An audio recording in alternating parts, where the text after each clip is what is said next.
Si yo digo Salta, Jujuy, Tucumán, estoy seguro, no estoy diciendo mucho. O sí, el Jardín de la República, La Linda o La Tacita. Sí, son grandes provincias, hermosas provincias argentinas. Sus suelos tan variados, sus paisajes son de ensueño, sus climas. Pero este no es un canal de geografía. Ahora sí digo, ¿8 familias? Claro, ¿a qué me refiero?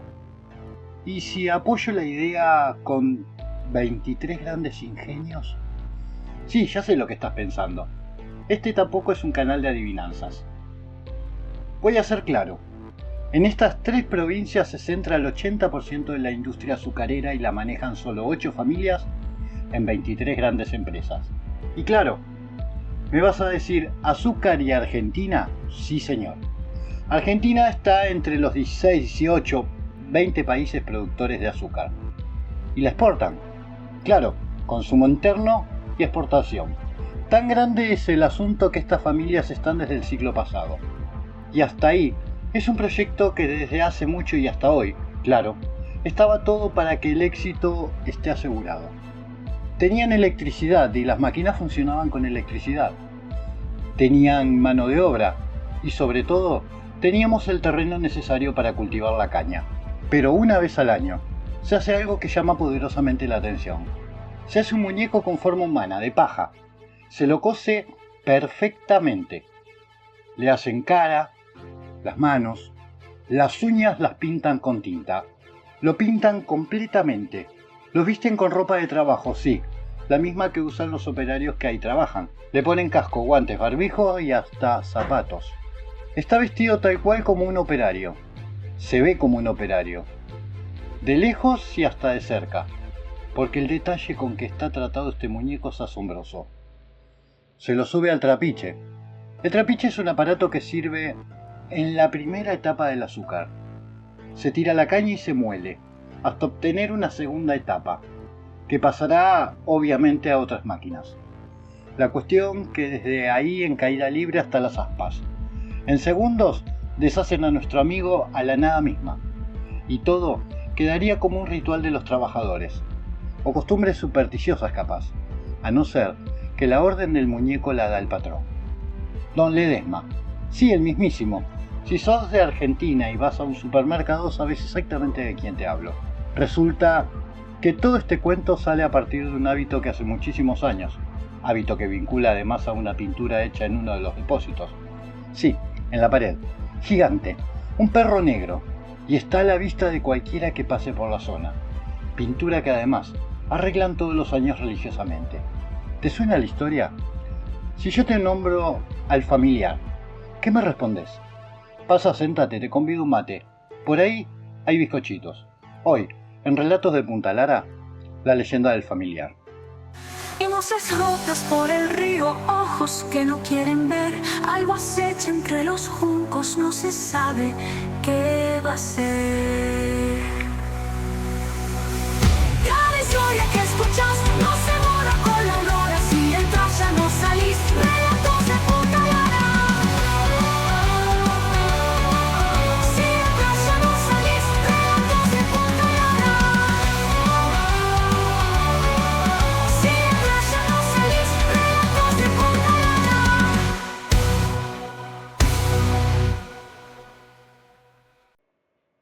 Inclusive antes de la conquista española, en estas tierras ya se producía azúcar. Claro, era todo manual. No habían las máquinas disponibles en el siglo XIX y mucho menos las de ahora. Y las primeras máquinas llegan a la zona, ya que empresarios franceses e ingleses las hacen traer desde sus patrias. El éxito fue rotundo. En menos de 10 años ya eran ricos, al punto que ni ellos sabían qué tenían. Las mansiones que tenía la patronal en la zona era un verdadero derroche de lujo. Pronto la decena de trabajadores que había se transformaron en cientos. Los campos de alrededor, o sea, bastante alrededor, estaba infestado de cañas de azúcar. Pero todo esto no era gratis. Algún trabajador autóctono de la zona habló de más y les hizo conocer o le contó a la patronal de la existencia del Pujlay. El Pujlay es un demonio que según la tradición del norte de Argentina está entongado, ponele, son amigos, son cuates, o qué sé yo cómo se llevarán allá abajo, pero con el mismísimo diablo. Este Pugsley podría, y fue intermediario para que los patrones, los ingenios azucareros, hicieran con un pacto para que les fuera siempre bien, y su crecimiento fuera exponencial. Y así pasó.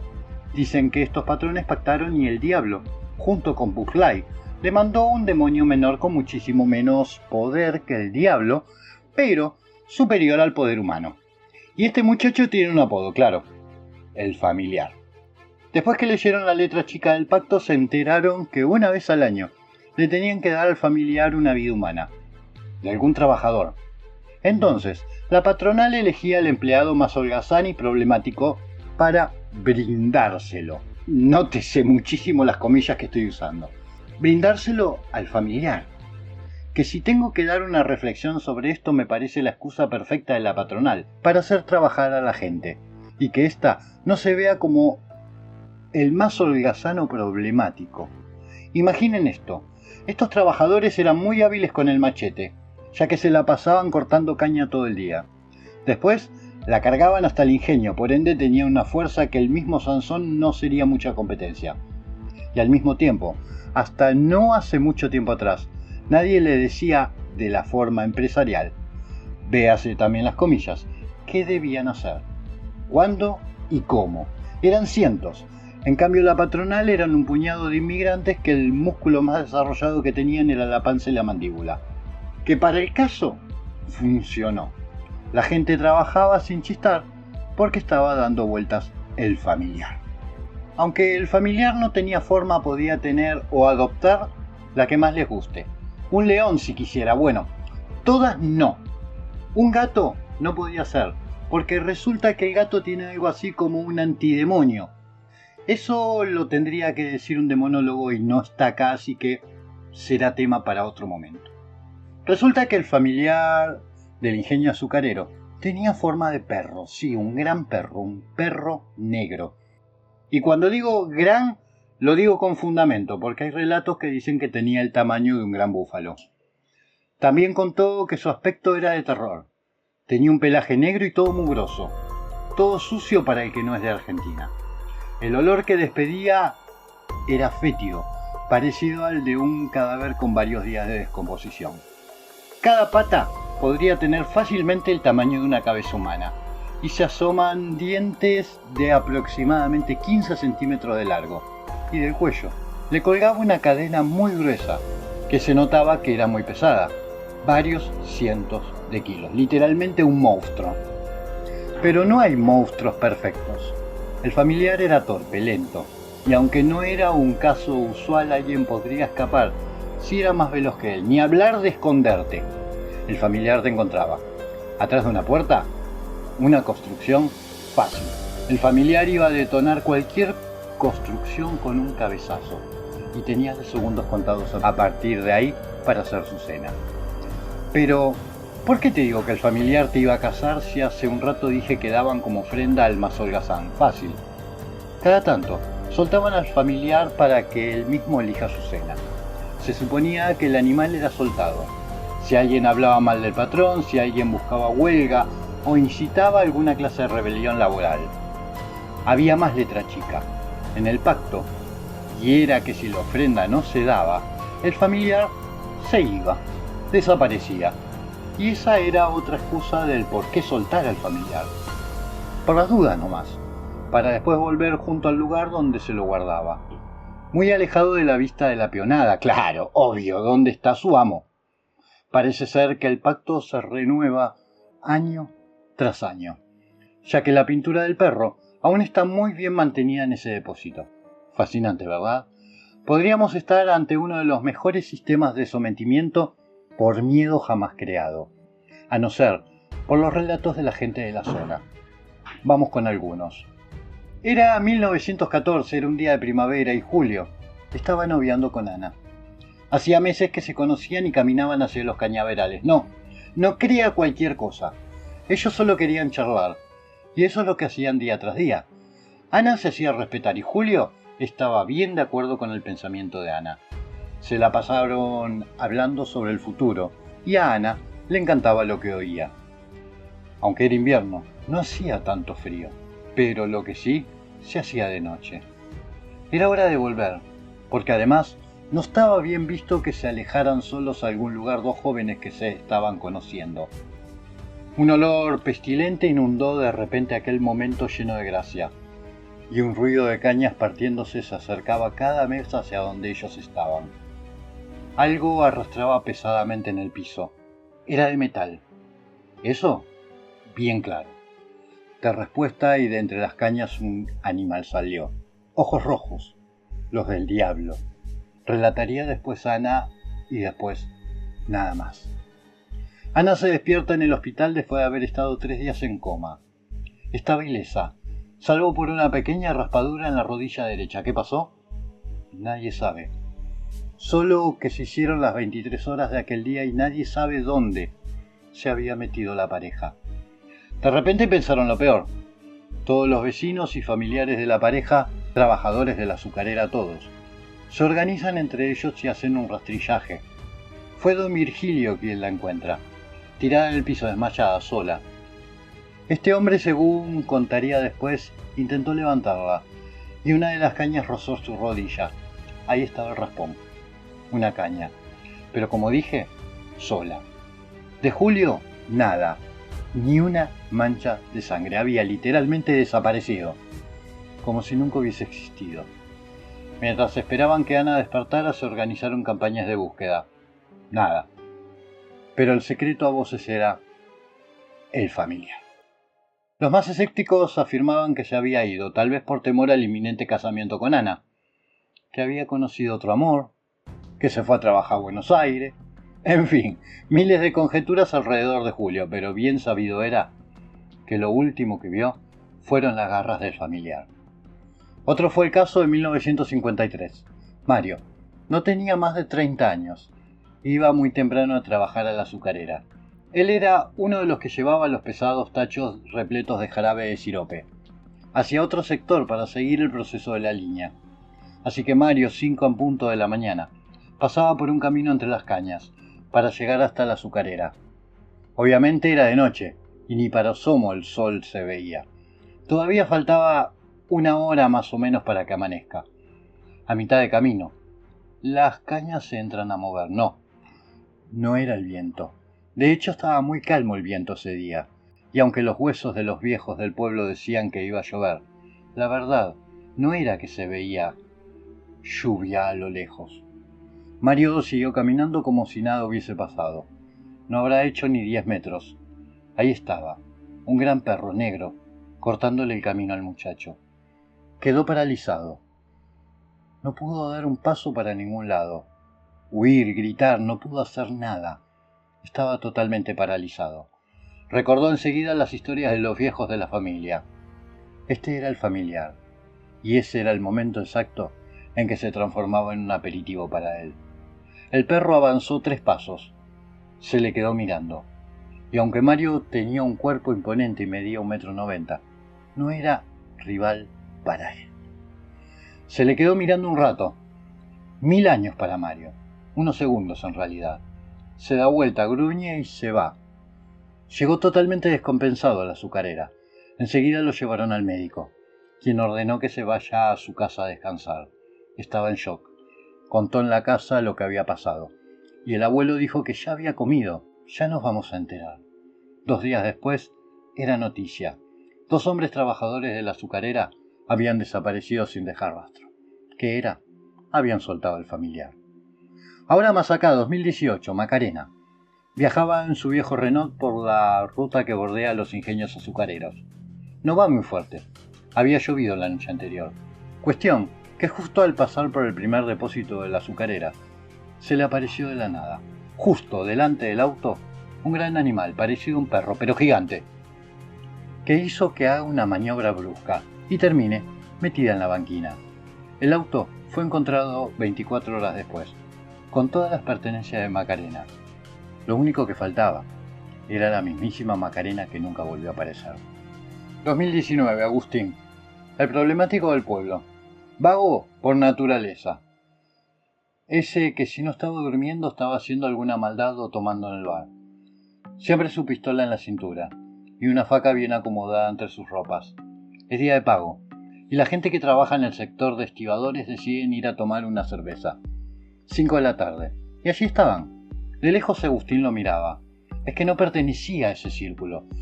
Más que mendigarles un trago no iba a ser. Las risas de los jornaleros no paraban hasta que uno dijo: bueno, gente, a casa. Yo me retiro a casa. Hoy, la noche es del familiar. ¿De qué cosa dijiste vos?, gritó Agustín sin invitación para hablar. Los trabajadores lo conocían. Sabían que era el problemático de la ciudad. No me digan que creen esa historia de mierda. Los muchachos se rieron sin darle convite para que siga. Sin embargo, siguió gritando. ¿Y a qué hora sale su familiar? Estaba provocando, pero la gente había ido a divertirse, no a pelear. Los chicos le replican: a la noche, Agustín. Apenas el sol se oculta, el familiar sale a buscar su presa. ¿Qué familiar ni familiar?, replicó a los gritos. Hoy, 9 de la noche, voy a salir con mi fierro y mi cuchilla. A ver si es tan guapo. Ni fantasma ni mortal se aguanta una conmigo. Cuestión que los muchachos terminaron su cerveza y cada uno para su casa. Había familia que los esperaba, mientras Agustín seguía ahí, de nuevo, hablando solo, pero con otra gente. Eran las 10 de la noche pasados apenas unos minutos. 3 tiros se escucharon a lo lejos. Un grito, también a lo lejos, y más nada. Aquella noche pasó sin pena pero sin gloria. Para todos, menos para la mamá de Agustín, que a la mañana siguiente fue a denunciar a la comisaría que su hijo no había ido a dormir. La policía dijo: ¿otra vez? Pero era su obligación y a desgano. Salieron a buscarlo. Un zapato es lo que encontraron. Un solo zapato que la madre reconoce como de Agustín. Y a unos metros nomás, 3 casquillos servidos, en el piso. Habían sido disparados hace poco. Sin duda fue Agustín. Agustín y el familiar, que saciaba de nuevo su sed. Y volvió a donde tienen que estar hasta la próxima vez que lo suelten. Tengo un viejo amigo, compañero de secundaria, que se muda a Tucumán. Resulta que en una de las charlas le comenté que iba a hacer un video del familiar y él me contacta con un compañero de trabajo que tiene en ese momento, que me mandó un mail con su historia. Se las voy a leer. Hola, me llamo Rubén. Tenía 22 años cuando entré a trabajar al Ingenio Santa Lucía, en Tucumán. Mi viejo decía que ahí el trabajo era seguro, aunque duro. Si cerrás la boca y haces lo tuyo, comes todos los días, repetía. Nadie te cuenta como lo que hay que callarse para poder seguir comiendo. El ingenio era viejo, de estructura oxidada, con máquinas que chirriaban como si gritaran. El aire tenía ese olor espeso, una mezcla de melaza, grasa industrial y humo rancio. Yo entré en febrero, en plena zafra, justo cuando más gente se necesita. Durante el primer mes trabajé en la planta de molienda, con calor pegajoso y un ruido constante que te agujerea el alma. Pero fue cuando me pasaron al turno de noche, a hacer mantenimiento en los túneles, que las cosas se torcieron. Los túneles eran pasillos subterráneos que conectaban la sala de calderas con la bodega vieja. Un sector cerrado desde hacía décadas. Se decía que ahí guardaban cosas que ya no servían, maquinaria olvidada y algo más. Nadie quería entrar. La primera noche, el capataz, un tipo flaco y nervioso, me dio instrucciones sin levantar la vista. Sentí ruidos raros. No pares. Si ves algo moverse, no lo sigas. Y si algo te habla, no contestes. ¿Entendiste? Creí que era una broma de iniciación, me reí. La linterna era mi única amiga. Bajé por una escalera de hierro y el aire cambió al instante, más frío, denso, como si respirara ceniza. Caminé por los túneles entre caños y polvo. A los 15 minutos, algo me llamó la atención. Una puerta negra con cadena, al final de un pasillo angosto. Me acerqué. Las paredes estaban arañadas. En la puerta vi un símbolo dibujado con tiza roja. Alguien había escrito algo encima. No abran esta puerta. Esa noche no me animé a tocarla, pero volví cada turno. Algo me atraía. Al quinto día, la puerta estaba entreabierta. Adentro la oscuridad era total. El haz de la linterna apenas cortaba la negrura. El olor era insoportable, como carne en descomposición mezclada con quemado. Había restos de bolsas, cadenas oxidadas y huesos. Huesos humanos. No muchos, pero sí lo suficientes como para saber que alguien o algo había comido ahí. Y entonces lo vi. 2 ojos rojos, al nivel del suelo. Me observaban desde el fondo. El cuerpo era bajo, macizo, con pelo negro y sucio. Pero lo peor fue el sonido. Una respiración densa, con un ronquido lento, que si algo enorme durmiera con los ojos abiertos. Retrocedí sin mirar atrás. Cerré la puerta, la encadené y subí transpirando, temblando. Al día siguiente me llamaron a la oficina del patrón. Don Agustín, un hombre viejo con la piel curtida y voz seca, me ofreció un whisky. Dijo que sabía que yo había bajado demasiado esa noche, pero que no era el primero, ni el último. Eso que viste ahí abajo es lo que mantiene esto funcionando, me dijo, con una calma aterradora. Muchos lo han alimentado. Vos también lo vas a hacer. O vas a desaparecer como todos los que se niegan. Me quedé mudo. Quise renunciar, pero cuando salí de la oficina, mi moto estaba destruida, y esa noche alguien había entrado a la casa de mi vieja. No se llevaron nada, solo dejaron una bolsa con una pata de chivo en la cocina. Era un mensaje. Pasé semanas sin dormir. Me volví una sombra, hasta que una noche me dieron una pala. Me dijeron que uno de los obreros nuevos se había accidentado, que había que bajarlo al sótano. Ya estaba envuelto en una lona negra, pesado. Fui obligado a bajar con otro pibe. Él también tenía miedo. Nos metimos en la sala. El bulto se movía. No estaba muerto, apenas consciente. Lo dejamos en el centro y entonces se oyó el gruñido. No lo vi bien, solo sombras. Un cuerpo enorme que se deslizaba entre las paredes como si tuviera varios miembros. Garras, dientes y ese sonido, como si se riera tragando. Cuando subimos, me vomité encima, pero el capataz me aplaudió. Ya sos parte, me dijo. Desde entonces, cada cierto tiempo algún trabajador desaparecía. Uno que hablaba de más, otro preguntaba por salarios, uno que denunció que los baños no servían. Todos terminaban en la sala y yo bajaba los cuerpos. Ya no me preguntaban, sabían que yo solamente cumplía. Hasta que una noche me tocó bajar a un chico nuevo. Uno que me caía bien, se llamaba Elías. Era de Santiago del Estero, hablaba mucho. Me contaba que quería ahorrar para estudiar enfermería. Se notaba que era buen pibe. Cuando lo vi envuelto en la lona se me cayó el alma. No podía salvar. Bajé solo. Cerré la puerta con él adentro. Pero no lo solté. Me senté junto a él, lo desperté. Le dije que se callara y esperé. Cuando el familiar apareció, me interpuse. Levanté la pala, grité. No sé ni qué dije, pero algo pasó.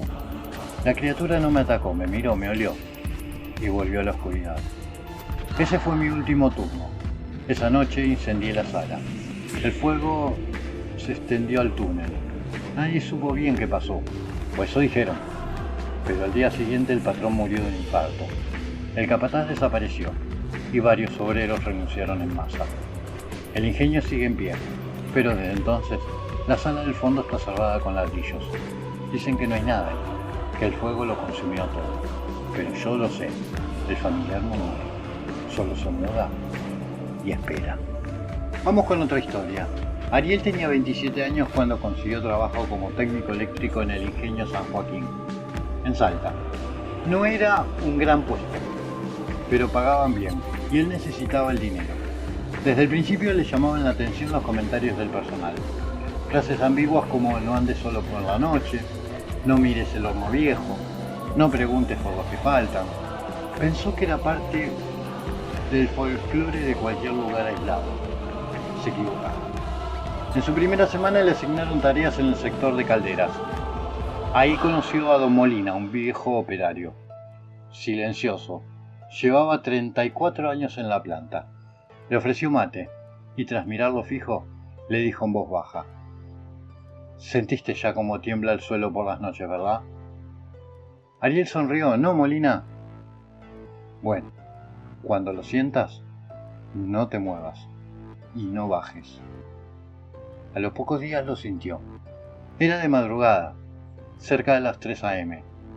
Estaba solo en la sala de mantenimiento cuando el piso vibró con un golpeteo sordo, como si algo pesado se arrastrara por las entrañas del ingenio. No era un temblor común, era algo rítmico, lento. Tum, tum, tum. Ariel se quedó inmóvil, no por obedecer, sino por puro miedo. Sintió una presión en el pecho, un sudor frío en la nuca. Entonces escuchó una respiración lejana, profunda, como si algo grande y dormido se tratara. Cerró los ojos, pasó, no lo comentó con nadie. Semanas después descubrió un pasillo bloqueado por láminas metálicas y un cartel que decía: acceso restringido, riesgo de derrumbe. Pero detrás del pasillo, le dijeron, estaba el horno viejo, clausurado desde hacía años, por una explosión. Sin embargo, Ariel vio que alguien entraba, una madrugada, desde las cabinas de cámaras. Notó que un hombre con mameluco blanco cruzaba esa puerta y desaparecía. Volvió a mirar la cinta al día siguiente, no había nadie registrado trabajando esa noche. Consultó con un colega, este se puso blanco. Eso que viste no es un operario, es él. ¿Quién? El familiar. Ariel se rió, creyó que le estaban gastando una broma. Pero la cara del colega era auténtica. Le contó la historia. El patrón del ingenio, don Venegas, había hecho un pacto hace décadas para que el ingenio prosperara y resistiera las crisis. Había alimentado algo que vivía bajo tierra en un horno, un ser negro enorme con ojos brillantes, que se manifestaba cuando tenía hambre. A cambio, el negocio creció, pero el precio fue sangre. Gente desaparecía, siempre obreros, siempre calladamente. Cuando alguien preguntaba demasiado, simplemente no volvía. Ariel no creyó todo, pero algo dentro suyo empezó a dudar. Una noche lo mandaron a revisar una conexión rota justo al lado del horno viejo. Al principio todo parecía normal. El lugar estaba en ruinas, pero no tenía miedo, hasta que apagó la linterna sin querer. Todo quedó a oscuras. Y entonces escuchó un gruñido. No un animal, algo más. La linterna parpadeó y lo vio. Un ojo, solo uno, enorme, rojo, abierto en medio de la oscuridad. El resto del cuerpo era apenas una silueta encorvada, inmensa, con costillas marcadas y pelo sucio. Cuando la luz volvió, no había nada, pero el olor quedó, una mezcla de azufre, humedad y sangre. Salió corriendo. Nadie quiso escucharlo. La paranoia se alimentó de él, no dormía. En el almuerzo contaba cuántos obreros había y cuántos faltaban al día siguiente. Las cámaras de seguridad mostraban imágenes distorsionadas. En una grabación, una figura cuadrúpeda cruzaba entre las sombras, con una cadena arrastrándose detrás. Don Venegas, ya anciano, lo llamó a la oficina. «Vos lo viste», le dijo sin rodeos. «Ya está, te eligió. Lo podés servir o lo podés alimentar». Ariel intentó renunciar. Lo echaron a carcajadas. Cuando fue a buscar su mochila, encontró dentro un hueso humano, aún húmedo, y escrito en marcador: «No te vayas, él te quiere cerca». Esa noche el suelo tembló con fuerza, como si algo subiera. Hubo cortes de luz, varios obreros desaparecieron. El caos reinó, pero ningún jefe se inmutó. Los vigilantes cerraron los portones.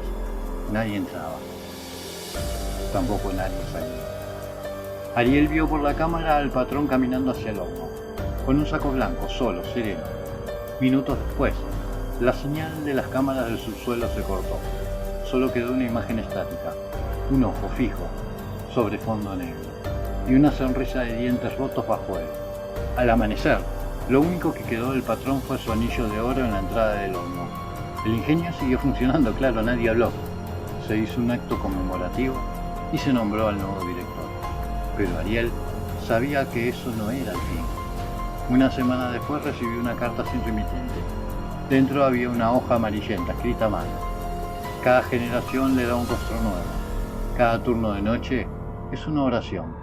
Si querés vivir, no mires atrás, porque Él siempre camina justo detrás tuyo. Desde entonces, Ariel no volvió a ser el mismo. Sigue trabajando, pero ya no habla. Solo anota cosas en una libreta. Nombres de obreros nuevos, patrones de vibraciones, fecha de desapariciones. Algunos dicen que enloqueció. Otros dicen que él ahora es el nuevo guardián. Y cuando alguien nuevo entra al ingenio, Ariel es el que le da la bienvenida. Mira a los ojos, ofrece un mate y pregunta con una sonrisa cansada. ¿Sentiste ya cómo tiembla el suelo por las noches? Fascinante historia, ¿verdad? Acá vamos con otra historia. Y también contada en primera persona porque esta es un amigo de Rubén, que también me mandó un mail. Y me dice así. Hola, ¿qué tal, Marcelo? Mi nombre es Esteban. Soy inspector del Ministerio de Trabajo. En septiembre del 2014 me enviaron a hacer una inspección de rutina al ingenio La Esperanza, Jujuy. Había denuncias anónimas, obreros desaparecidos, sueldos impagos, condiciones insalubres. Yo pensaba que sería otra empresa más queriendo ahorrar en seguridad, pero apenas crucé los portones de entrada supe que algo no estaba bien. El ambiente era espeso, no por el calor que lo hacía sofocante, sino por la sensación de estar siendo observado. El cielo estaba cubierto, el aire olía a humo y bagazo podrido, y aunque eran casi las 10 de la mañana parecía atardecer. El administrador, un tipo bajito, de cara pálida y ojos sin brillos, me recibió con amabilidad forzada. Acá no hay nada raro, licenciado. Lo que pasa es que la gente habla mucho. Me ofreció café. Lo rechacé. No vine a ser simpático, vine a hacer mi trabajo. Me mostró parte de la planta, pero evitaba sistemáticamente una sección entera del ingenio. Una nave oxidada, sin ventanas, separadas por un portón de hierro. Cuando pregunté qué había ahí me dijo, eso es lo viejo, está clausurado.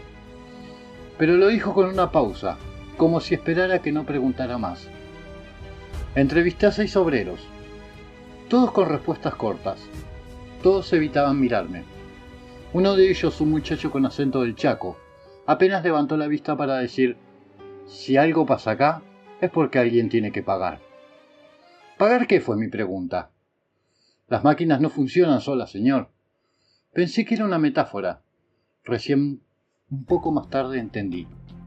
Esa noche me alojé en una pensión cerca del ingenio. A las casi 3 de la mañana, 3 menos cuarto, me despertó un sonido extraño. No era un camión, era algo más, profundo. Una especie de rugido largo, ahogado, como si viniera desde el subsuelo, y luego un temblor. Leve, pero constante. Las paredes crujieron. Me vestí y volví al ingenio. Salté la reja lateral y me metí con mi linterna.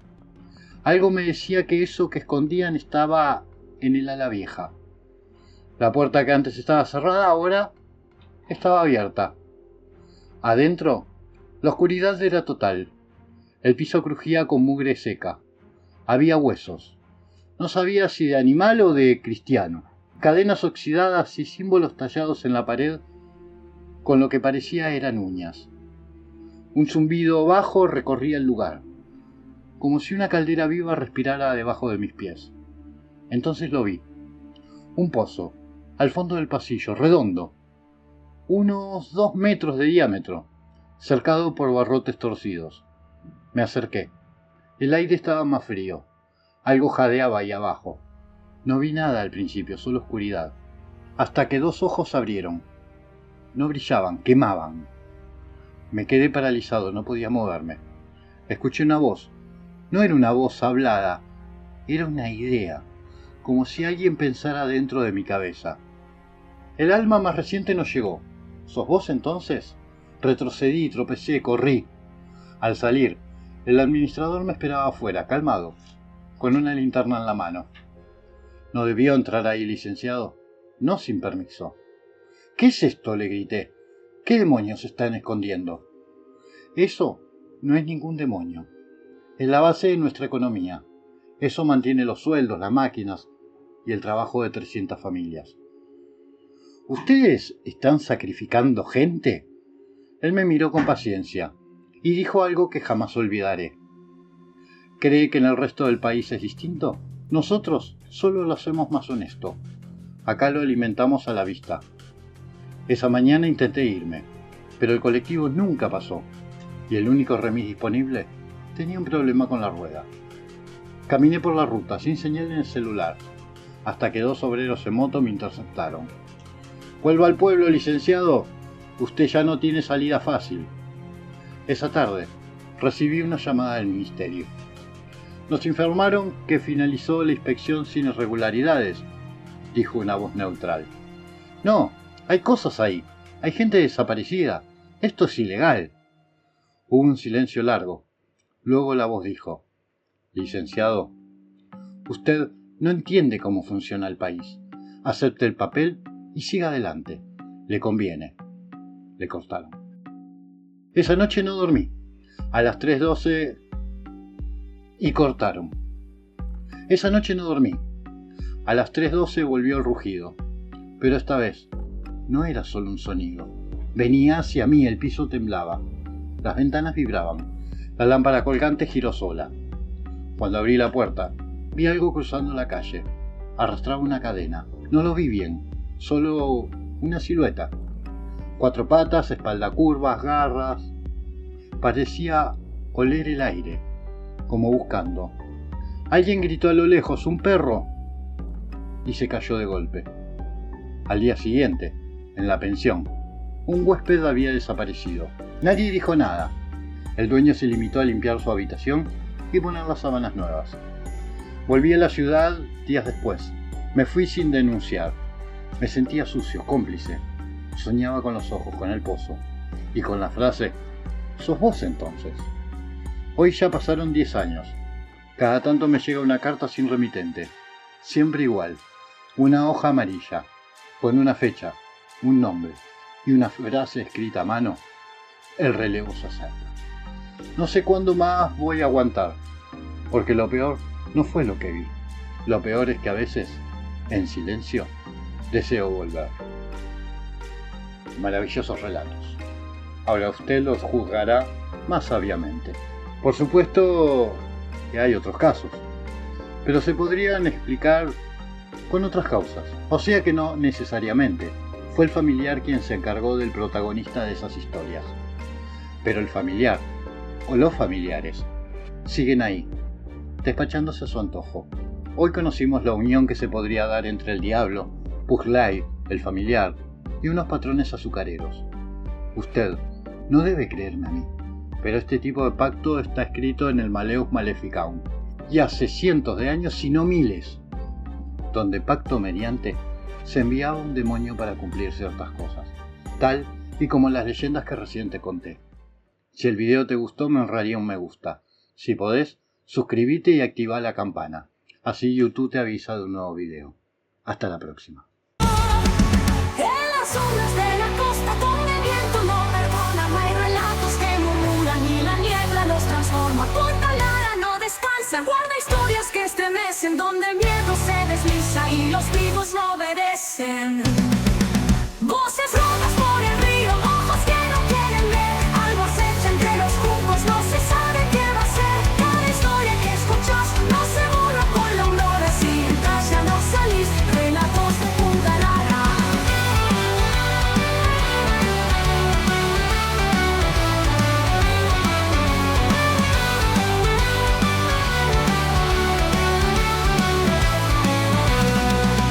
En las sombras de la costa donde el viento no perdona, hay relatos que murmuran y la niebla los transforma. Punta Lara no descansa, guarda historias que estremecen, donde el miedo se desliza y los vivos no obedecen. Voces rotas por el río, ojos que no quieren ver, algo acecha entre los juncos, no se sabe qué va a ser. Cada historia que escuchas no se borra con la aurora, si entras ya no salís. Relatos de Punta Lara.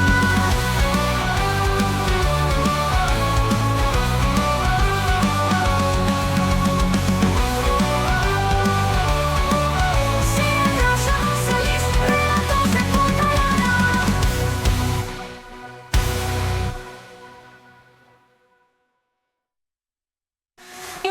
rotas por el río, ojos que no quieren ver. Algo acecha entre los juncos, no se sabe qué va a ser.